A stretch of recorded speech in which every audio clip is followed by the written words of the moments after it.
1월 7일 본문은 누가복음 3장 1절에서 14절, 제목은 회개에 합당한 열매입니다. 로마의 초대 황제는 가이사 아구스토이고 디베리오 가이사는 로마의 제2대 황제입니다. 디베리오 황제가 통치한 지 15해입니다.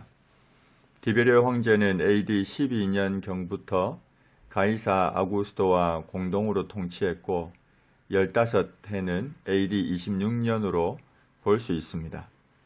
당시 유대 지방에는 헤롯 대왕의 아들 아켈라우스가 AD 6년에 폐위가 되었고 그 이후로 로마는 총독을 보내어서 유대와 사마리아 지역을 직접 통치했습니다. 이때는 제6대 총독이었던 본디오 빌라도가 유대를 통치하고 있었습니다. 유대와 사마리아 지역 이외의 지역은 헤롯 대왕의 아들들이 분봉왕으로 통치하고 있었습니다. 분봉왕이라는 말은 사분된 한 지역의 통치자라는 말입니다. 헤롯 안디바가 갈릴리의 분봉왕으로 있었고 그 동생 헤롯 빌립이 팔레스틴 북동쪽 지역이며 다메섹 서쪽의 산악지대인 이두레와 드라고니 지방의 분봉왕으로 있었습니다. 루사니아가 다메섹 북서쪽 지역인 아빌레네의 분봉왕으로 있었습니다. 율법에 의하면 유대의 대제사장은 종신직이며 한 사람만이 그 직분을 감당하게 되어 있습니다. 그러나 로마가 대제사장을 임명하거나 해임하는 권한을 가지면서 2명 이상의 대제사장이 공존하게 되었습니다. 당시에도 안나스와 가야바 2명이 대제사장직을 수행하고 있었습니다. 안나스는 AD 6년 수리아 총독 구레뇨에 의해서 대제사장으로 임명되었고 15년에 해임이 되었습니다. 그 후에 그의 아들 등에 의해서 승계가 되었지만 오래가지 못했고 그의 사위 가야바가 대제사장으로 임명을 받아서 AD 18년부터 36년까지 재직했습니다. 당시 가야바는 공식적인 대제사장이었고 안나스는 실질적인 대제사장이었습니다. 이러한 때 AD 26년경 하나님의 말씀이 빈들에서 사가랴의 아들 요한에게 임했습니다. 정치적으로는 로마의 지배 아래 있었고 종교적으로는 부패한 지도자가 있었던 그때 하나님의 말씀이 빈들 곧 광야에 있었던 세례 요한에게 임했습니다. 요한이 요단강 부근을 순회하면서 죄사함을 받게 하는 회개의 세례를 전파했습니다. 회개의 세례가 죄사함으로 이끌어주는 수단이 되었습니다. 이사야 40장 3절부터 6절까지의 말씀과 같이 광야에서 외치는 자의 소리가 있어 이르되 너희는 주의 길을 준비하라. 그의 오실 길을 곧게 하라.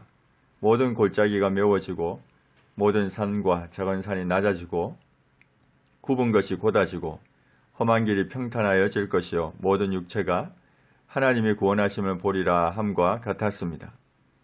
세례 요한이 회개의 세례를 전파함으로 예수 그리스도의 길을 준비했습니다. 세례 요한의 사역을 통해서 영적이고 도덕적인 자세의 변화가 일어나게 되었습니다. 요한에게 세례를 받으러 나오는 무리들이 있었습니다. 많은 바리새인과 사두개인들이 있었습니다. 사실 이들이 나온 것은 회개의 세례를 받기 위해서라기보다 세례 요한의 동태를 살피기 위해서였습니다. 요한은 이들의 불순한 동기를 알고 그들을 향해서 그리고 함께 나온 또 다른 사람들을 향해서 독사의 자식들아 누가 너희에게 일러 장차 올 진노를 피하라 하더냐고 질책했습니다. 독사의 자식이라는 말은 아브라함의 자손이라는 호칭과 반대되는 표현입니다. 마귀의 자식이라는 숨겨진 의미까지 포함하는 독설입니다. 그러면서 이렇게 말합니다. 회개에 합당한 열매를 맺고 속으로 아브라함이 우리 조상이라 말하지 말라. 내가 너희에게 이르노니 하나님이 능히 이 돌들로도 아브라함의 자손이 되게 하시리라. 이미 도끼가 나무 뿌리에 놓였으니 좋은 열매 맺지 아니하는 나무마다 찍혀 불에 던져지리라. 주님은 그의 열매로 그들을 알리라고 하셨습니다. 세례 요한에게 나온 무리들은 교만하고 완악했고 열매가 없었습니다. 그래서 세례 요한은 악한 길에서 돌이켜 메시아에게로 향하라고 선포하는 겁니다. 그러자 무리가 물었습니다. 그러면 우리가 무엇을 하리이까? 세례요한이 대답했습니다. 옷 2벌 있는 자는 옷 없는 자에게 나눠줄 것이요 먹을 것이 있는 자도 그렇게 할 것이니라. 세례요한은 회개에 합당한 열매를 삶 속에 맺기를 촉구하면서 실천적인 덕목을 구체적으로 제시했습니다. 여기서 옷은 외투가 아닌 속옷의 일종입니다. 값비싼 옷이 아닙니다. 옷 2벌 있는 자라 하여 부유한 자라는 말이 아닙니다. 특별히 부유한 사람이 아니더라도 자기보다 형편이 못한 사람을, 가난한 사람을 기꺼이 도와주라고 촉구하는 겁니다. 요한은 이웃을 내 몸과 같이 사랑하라는 말씀을 생활 가운데에서 구체적으로 실천할 것을 촉구했습니다. 그러자 세리들도 세례를 받고자 하여 와서는 선생이여 우리는 무엇을 하리이까 하고 물었습니다. 세리들은 세금을 징수하는 사람들인데 로마 통치하에서 유대인들은 세리들을 매우 혐오스럽게 여기고 있었습니다. 정당한 세금 외에 더 많은 토색을 일삼았기 때문입니다. 그래서 유대인들은 세리들을 창기, 살인자, 도둑, 반역자 등과 같은 부류의 죄인으로 취급했습니다. 요한은 세리들에게 부과된 것 외에는 거두지 말라고 했습니다.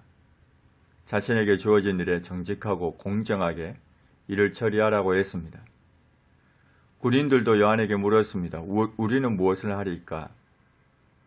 이 군인들은 정규 로마 군인이 아니고 헤롯 안디바의 병력이거나 유대 지역 치안 업무를 위한 유대인 보조원이었을 겁니다. 그래서 이들의 임무 중 하나는 세금 징수자를 돕는 것이었고 백성들로부터 세리들처럼 비난의 대상이 되었습니다. 요한은 군인들에게 사람에게서 강탈하지 말며 거짓으로 고발하지 말고 받는 급료를 족한 줄로 알라고 했습니다. 폭력으로 돈을 빼앗지 말라고 했습니다. 거짓으로 고발하지 말라고, 곧 돈을 갈취하지 말라고 했습니다. 비록 작은 급료일지라도 그것으로 만족하라고 했습니다. 하나님은 우리에게 마음을 강팍하게 하지 말고 목을 곧게 하지 말고 죄의 유혹으로 강팍하게 되지 말라고 하셨습니다. 회개하라고 하셨습니다. 구체적이고 실천적인 회개 열매를 맺으라고 하셨습니다. 이웃 사랑하기를 내 몸과 같이 하라고 하셨고 탐심을 버리라 하셨고 의를 행하고 죄를 짓지 말라고 하셨습니다. 주어진 일에 정직하고 공정하게 행해야 하고 받는 것으로 만족할 줄 알라고 하셨습니다. 이 말씀은 오늘날 우리 사회의 직장인, 공무원들에게 그리고 모든 사람들에게 주시는 귀한 말씀입니다. 하나님, 주님 다시 오심을 깨어 준비하는 우리의 삶이 되게 하옵소서. 회개에 합당한 열매를, 좋은 열매를 맺게 하옵소서. 이웃을 사랑하여 가진 것을 나누게 하시고 탐심을 버리고 주어진 일에 정직함과 공정함으로 일하게 하시고 받는 것으로 만족할 줄 알게 하옵소서. 예수님의 이름으로 기도합니다. 아멘.